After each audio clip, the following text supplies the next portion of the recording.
Every year, the nation announces new budgets. Numbers flow across headlines. Thousands of crores for schools, hospitals, roads. But once the applause fades, a quieter question remains. Was the money used for what it was meant to do? The question belongs not to accountants, but to ethicists. Because in governance, morality does not end with honest allocation.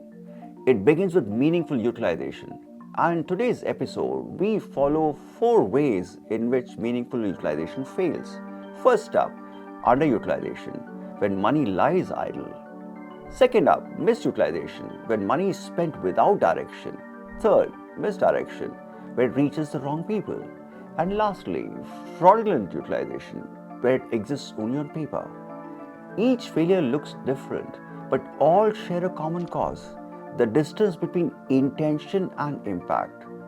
Through real news reports from October 2025, we will see how funds can vanish not through theft, but through delay, distortion, and deception.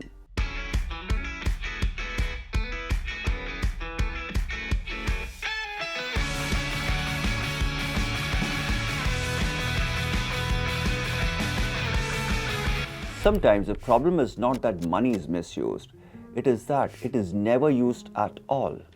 In Kerala, the Comptroller and Auditor General reported that crores sanctioned under Rashtriya Uchitar Shiksha Abhiyan remained unspent, laboratories half-built, classrooms unopened, scholarships delayed, funds released in the name of education waited for signatures that never came. On paper, no rule was broken, yet ethically, something far deeper failed. Because when public money lies idle, so does public hope. Administratively, underutilization of funds means that sanctioned amounts are not spent within the time or purpose for which they were approved.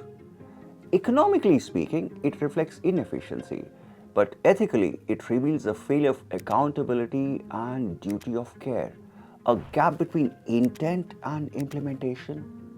The moral contract between state and citizen is not fulfilled when money merely rests in account. This is why I'll bring in Amartya Sen here. He described development as the expansion of human freedom, the freedom to study, to work, to live with dignity. When governments fail to turn allocation to opportunity, they are not only inefficient, they are unjust. Inaction too can become a form of harm. Kerala is not alone here. In Rajasthan, the CAG found that more than 1,000 crores meant for women's welfare still resting in accounts. Can you believe that? Funds intended to expand equality achieved only silence. Ethics in governance is not proved by how cleanly we allocate, but how faithfully we deliver. Because every rupee sanctioned carries with it a moral commitment to act, to reach, and to realize. And when that commitment sleeps, so does progress. Sometimes the money is not idle, it moves. But it moves in the wrong direction. In October 2025, the Times of India reported that crores of rupees from the National Clean Air Program in Faridabad were misutilized. Air quality monitors stayed unopened in the storage. Money meant for lungs went for different purpose. Administratively, misutilization of funds means that money is spent for a purpose other than the one for which it was sanctioned. Funds are not idle, but they are misplaced. Economically, it causes waste. Ethically, it signals a deeper problem, a loss of fidelity to purpose. Public resources were entrusted for one goal and diverted, however well-intentioned, to another.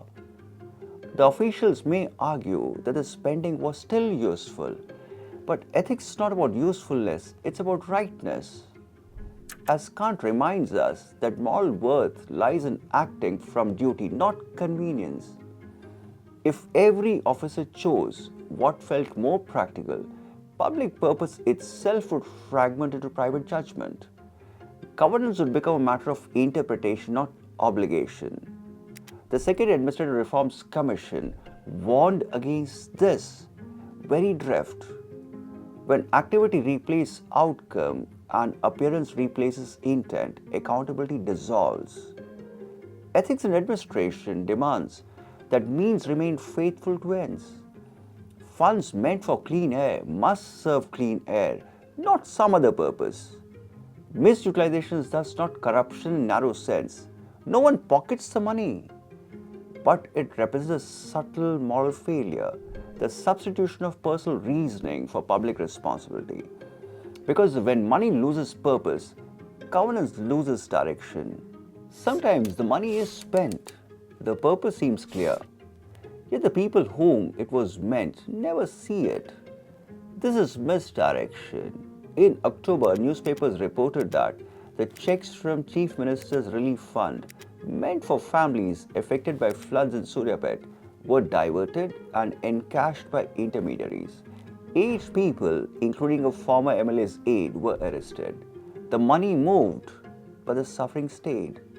Administratively, misdirection of funds occurs when resources reach a destination other than their intended beneficiaries.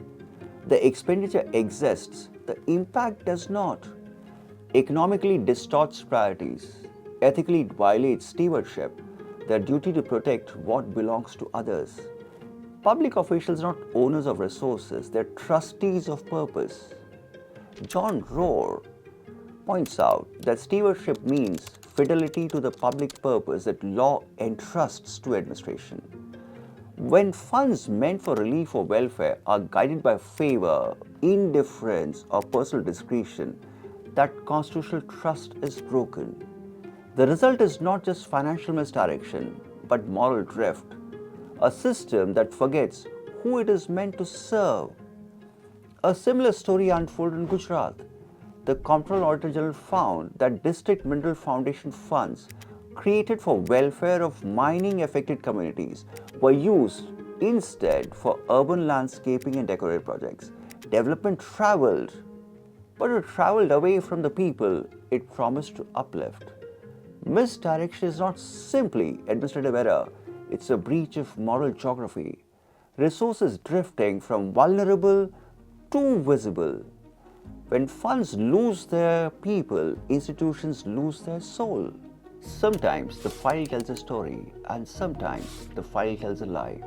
If underutilization is neglect and misdirection is drift, then fraudulent utilization is deception. When paper claims what reality denies, that's fraudulent utilization. In Maharashtra, investigators uncovered one such deception. Over 6.5 crore rupees meant for educational assistance was siphoned off using 1,416 students who never existed. Not one classroom saw them, not one college admitted them, yet on paper, they appeared across 3 academic years, complete with forged records, fabricated enrollments, and meticulously constructed attendance sheets. The money moved, the students did not. Funds meant to widen opportunity ended up widening the space where truth collapsed. Administratively, fraudulent utilization means claiming expenditure for works, services, or beneficiaries that exist only in documents. Economically, it masks loss, but ethically, it strikes at the foundation of public trust. Philosopher Bernard Williams, in Truth and Truthfulness, wrote that any moral community depends on 2 basic virtues: accuracy and sincerity. Accuracy means that facts must be reported as they are. Sincerity means that the reports reflect genuine belief, not pretense. In Education Act scam, both collapsed. Accuracy vanished in inflated registers. Sincerity evaporated in signatures that certified what no one had ever seen. When governance loses both, documentation becomes performance and evidence turns into illusion. A false utilization certificate is not just a technical lapse, it's a moral failure, a betrayal of the very people whose futures the funds were meant to build. Fraudulent utilization is the point where governance stops describing reality and starts inventing it. Until truth returns to the file, development will remain as statistics without substance. Hunger does not wait for budgets, but help often does. Recently, World Food Programme suspended operations. Trucks stood still, warehouses closed, not because food was missing, but because funds were. For the first time in a decade, the agency said it could feed only half the people it had promised. Donor nations struggling with domestic pressures delayed or reduced their commitments. Millions went hungry in a world that had the means but not the will. Administratively, this is called funding shortfall. Economically, it's a budget constraint. But ethically, it is moral fatigue, the quiet withdrawal of compassion from public policy. It reflects a deeper failure when empathy becomes optional. Peter Singer, in his classic essay, Famine, Affluence and Morality, argued that distance does not diminish duty. If we can prevent something bad from happening without sacrificing anything of comparable moral importance, we ought to do it. By that logic, wealth that sits idle while others starve, it's not neutrality, it's complicity. The question posed in 1972 confronts us even today. How far does a responsibility extend to our city, to nation, or humanity itself? The answer defines the moral boundaries of governance. Underutilization at home wastes opportunity. Underfunding abroad costs lives. When compassion depends on convenience, ethics shrinks to charity. The World Food Programme crisis is not just a warning about aid, it's a mirror. It asks every government and every citizen whether our sense of duty ends at our own borders. Because morality is not measured by the distance between us and the suffering, but how we close it. From a classroom that never opened to a field that never grew. From a relief fund that missed its people to a aid truck that never moved. Each story this month asks the same question. What happens when money loses its meaning? Across these reports, we saw 4 failures. Funds that lay idle when duty slept. Funds that lost purpose when judgment drifted. Funds that lost people when stewardship broke. And files that lost truth when honesty turned ritual. Then beyond our borders, a 5th reminder, when compassion becomes conditional, even generosity can fail its purpose. The Second Administrative Reforms Commission said that the real test of governance lies in outcome accountability, not what we spend, but what we achieve. Ethically, that is the test of conscience itself. Allocation of resources is arithmetic. Utilization is moral intelligence. Budgets can build roads or reputations, but only integrity builds trust. The morality of an administration is proved not in how loudly we promise, but in how quietly we deliver. Because when money serves its meaning, governance becomes service, and service becomes ethics. So long, happy learning.